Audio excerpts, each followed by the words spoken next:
আপনার মাইয়া ভুইলাই গেছে যে সে একটা মাইয়া মানুষ। সে কোনো একদিন অন্য কারো সংসারে যাইব, অন্য কারো ঘর করব, সেও একদিন মা হইব। আব্বা তুমি করে কেড়ে বেঁধে রাখছে।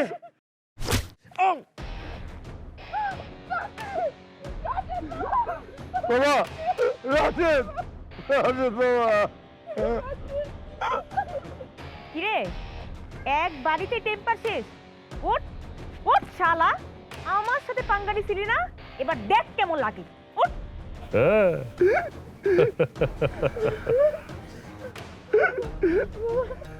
তুই আর তোর বাপ, তোরা দুইটাই হইতেছস কাপুরুষ। যদি কাপুরুষই না হবি তাহলে ঝামেলাটা তো আমার লগে, আমার বাপ মার লগে তো কোনো ঝামেলা না। আমার বাপ মারে টাইনে আনলি কেন? হ্যাঁ, যা মাফ করে দিলাম। আরে তোগো মতো কাপুরুষ গুলোকে কি ঝগড়া করবো? মাফ করে দিলাম। শুধু পড়াশোনাটাই করছিস, কিন্তু পারিবারিক শিক্ষা কি জিনিস এটা তুই কোনোদিন শিখস নাই। যদি শিখতি না তাইলে এই যে মার বয়সে একজন মহিলা আর এই যে বাপের বয়সে একজন পুরুষরে এইরকম ভাবে অসম্মান করতে পারতি না। তাগো সম্মানটা কি জিনিস এটা তুই বুঝতি। আরে তোগো মতো মূর্খ গুলোকে ঝগড়া করানো একটা মূর্খের কাজ। রাশেদ বাবা থাম, মুরব্বি লাগে এইভাবে কথা কয় না, থাম বাজার। দেখছেন চেয়ারম্যান সাহেব, দেখছেন আপনি আপনার মাইয়া আমার বাপ মারে ধইরাই না এরকম অপমান করলেন, তাকে গলার মধ্যে জুতার মালা পরে অপমান করলেন, তারপরেও আমার বাপ মা আপনার সম্মানের কথাটা চিন্তা করতেছে। আর এটাই কয় পারিবারিক শিক্ষা। রাশেদ বাবা কিছু কইস না, উনারা বড় মানুষ, উনারা আম করে ভুল বুঝতেছে। বড় মানুষের ভুল ধরতে হয় না বাপ। বাপ ও বাপ চুপ থাক বাপ। দাঁড়াও আম্মা।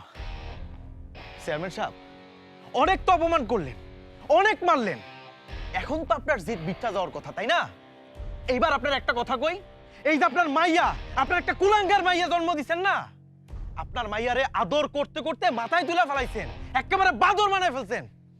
আপনার এই কুলাঙ্গার মাইয়া গ্রামের মাইন্ডসেটে যেভাবে অতিষ্ঠ করছে না, কয়দিন পরে এর হিসাব হারে হারে টের পাইবেন।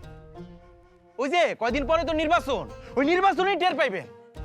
আজকে আমি আপনার মাইয়ার বিরুদ্ধে আপনার বিরুদ্ধে দাঁড়াইছি, যেদিন পুরো এলাকার মানুষ দাঁড়াইবো না সেদিন আপনার অহংকার কই যাবো চেয়ারম্যান সাহেব, কই যাইবো? রাশেদ বাবা থাম। না বাবা, আজকে তুমি আমারে কইতে দাও।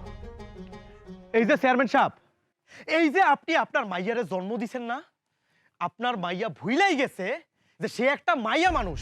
সে কোনো একদিন অন্য কারো সংসারে যাইব, অন্য কারো ঘর করব, সেও একদিন মা হইব। আর যেদিন তুই মা হবি না সেদিনই তুই বুঝতে পারবি একজন মায়ের কি কষ্ট। আমি আমার বাপ মারে এখান থেকে ছুড়ে নিয়ে যাইতাছি, পারলে কেউ যেন আটকায়।